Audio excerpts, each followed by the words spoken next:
Not wallow in the valley of despair. It's been 50 years since the words of Martin Luther King changed America's racial history forever. In 1963, nearly 300,000 people marched on Washington, marking a crucial turning point in the civil rights movement. I have a dream that one day this nation will rise up and live out the true meaning of its creed. We hold these truths to be self-evident, that all men are created equal. 5 decades on, tens of thousands are commemorating that dream in Washington, D.C. Reenactments of the 1963 march are being held across the country.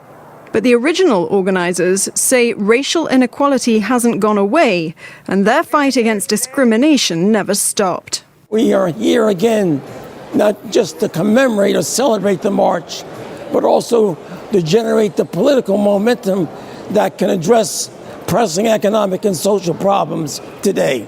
Norman Hill is a prominent civil rights activist and played a central role in organizing the march 50 years ago.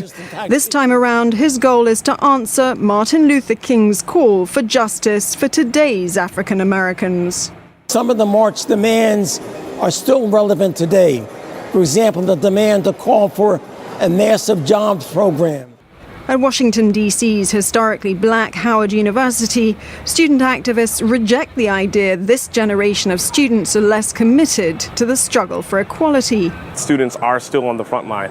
There are still students organizing. There are still students willing to march. There are still students willing to go to jail if it takes that.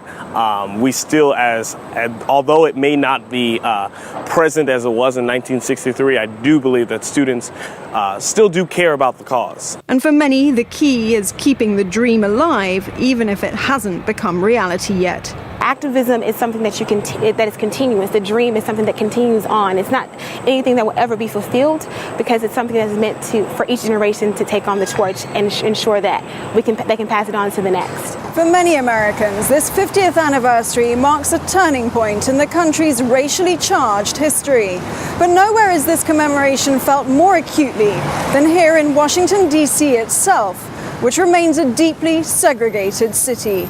Nina Maria Potts, SABC News in Washington.